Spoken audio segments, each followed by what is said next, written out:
नचोरे, वो गाँव की खुशी मनाओ, इस बार की दाल कौन मनाओ।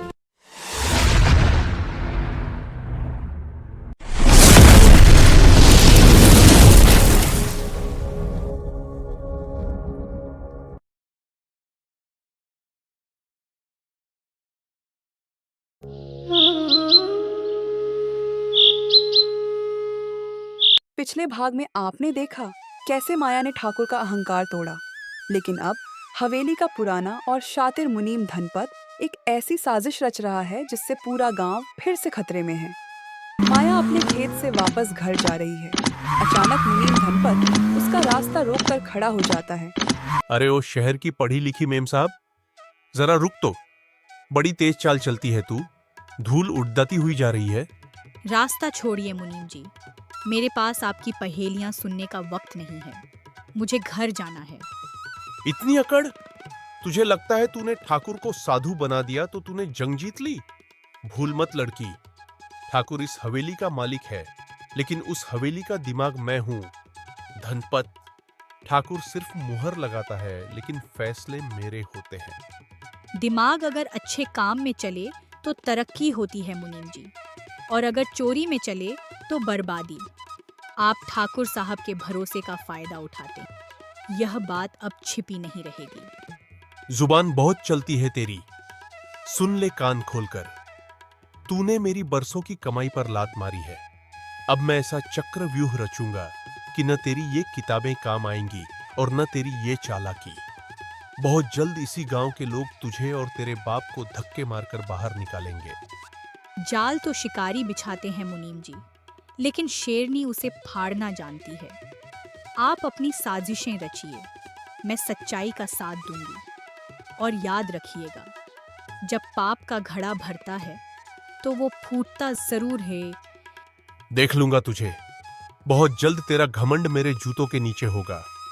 माया गर्व से सिर उठाकर वहां से चली जाती है और मुनीम उसे गुस्से से घूरता रह जाता है। रतनपुर गांव में अब सब कुछ बदल चुका था। ठाकुर विक्रम सिंह अब एक दयालु जमींदार बन चुके थे। गांव के बच्चे अब निर्भय होकर उनके बगीचे में खेलते थे और किसान अपनी मेहनत का पूरा फल पाकर खुश थे। लेकिन खुशहाली की इस चादर के नीचे एक काली साजिश पल रही थी।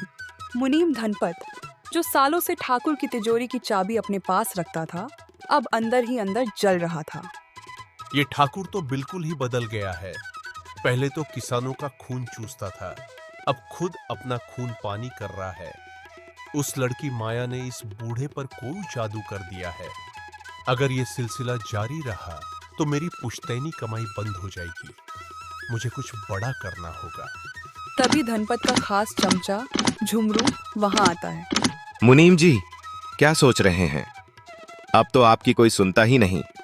कल ही देखा मैंने, ठाकुर साहब खुद रामदीन के खेत पर जाकर उसे बीज के पैसे दे रहे थे। अरे झुमरू, तू देखता जा। ठाकुर विक्रम सिंह शेर था, अब पालतू बिल्ली बन गया है।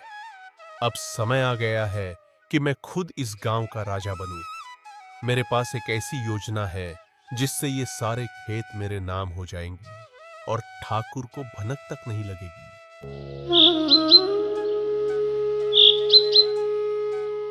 अगले दिन मुनीम धनपत शहर से कुछ फर्जी सरकारी कागज बनवा कर लाया और ठाकुर विक्रम सिंह के पास पहुंचा। ठाकुर उस समय अपनी हवेली में आराम कर रहे थे। प्रणाम मालिक, बहुत बड़ी मुसीबत आ गई है। अरे, क्या हुआ धनपत? ऐसी कौन सी मुसीबत आ गई? मालिक, शहर से सरकारी बाबू आए थे। वो कह रहे हैं कि सरकार इस गांव की उत्तर वाली जमीन को बंजर घोषित करके जब्त करने वाली है। अगर ऐसा हुआ तो हमारे गांव के बेचारे किसानों की मेहनत मिट्टी में मिल जाएगी। हे भगवान, ये तो बहुत बुरा होगा। इसका कोई उपाय बताओ धनपत।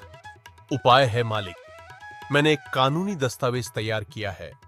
अगर आप इस पर दस्तखत कर दें तो ये जमीन निजी ट्रस्ट के नाम हो जाएगी और सरकार इसे नहीं छू पाएगी। बस यहाँ नीचे दस्तखत कर दीजिए। ठाकुर विक्रम सिंह ने अब धनपत पर अटूट भरोसा कर लिया था। उन्होंने बिना कागज पढ़े दस्तखत कर दिए। असल में उन कागजों पर लिखा था कि इस साल की पूरी फसल का मालिकाना हक मुनीम धनपत का होगा और जो किसान इसका विरोध करेगा उसकी जमीन छीन ली जाएगी।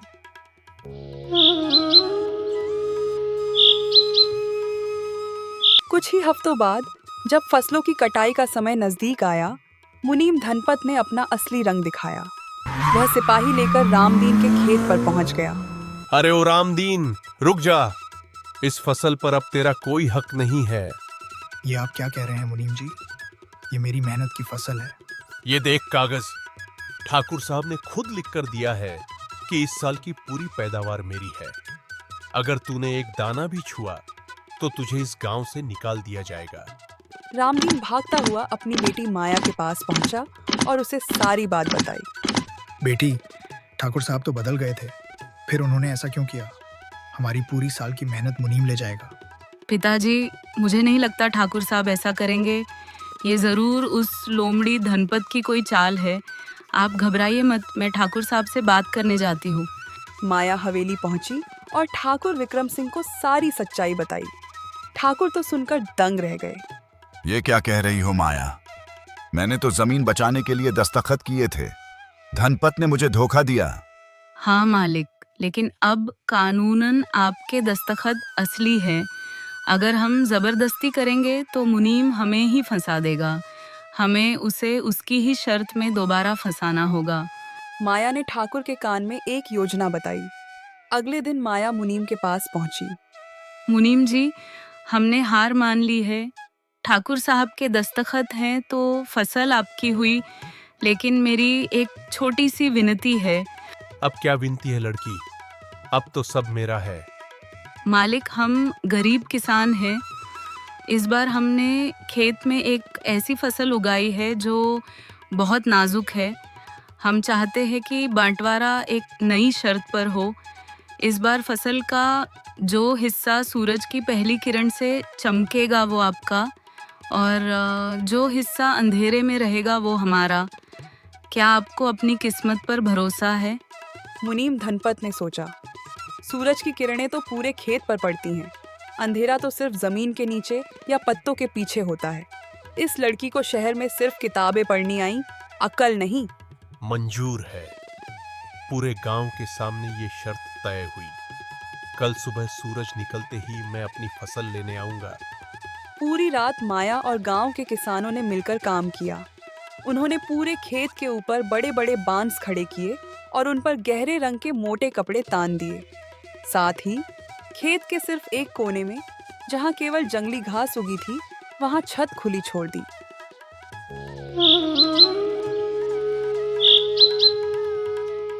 सुबह जब सूरज निकला और मुनीम धनपत अपने आदमियों के साथ आया तो नजारा देखकर उसके होश उड़ गए। ये क्या है? मालिक, देखिए, सूरज की पहली किरण सिर्फ उस कोने पर पड़ रही है जहां घास और कटीली झाड़ियां हैं, तो शर्त के मुताबिक वो हिस्सा आपका हुआ। बाकी का पूरा खेत, जहां कीमती केसर और औषधियां उगी हैं, वो सब अंधेरे छांव में है, तो वो हमारा हुआ। ये बेईमानी है। तुमने सूरज को रोक दिया। बेईमानी तुमने की थी धनपत। तुमने मुझे धोखे से दस्तखत करवाए, लेकिन माया ने तुम्हारी ही शर्त से तुम्हें धूल चटा दी। तभी शहर से असली सरकारी अधिकारी आ गए, जिन्हें माया ने पहले ही खबर कर दी थी। उन्होंने मुनीम के फर्जी कागजात पकड़ लिए। मुनीम धनपत, जालसाजी के जुर्म में आपको गिरफ्तार किया जाता है। मुनीम को सिपाही पकड़कर ले गए। ठाकुर विक्रम सिंह ने माया का हाथ पकड़कर उसे पूरे गांव के सामने सम्मान दिया। माया, तुम केवल रामदीन की बेटी नहीं, इस पूरे गांव की रक्षक हो। आज से तुम ही इस गांव की मुख्य सलाहकार होगी। गांव में फिर से ढोल नगाड़े बजे और खुशियां मनाई गईं। यह कहानी हमें सिखाती है कि चाहे दुश्मन कितना भी शातिर क्यों न हो, अगर आप धैर्य और बुद्धि से काम लें तो उसे उसके ही जाल में फंसाया जा सकता है।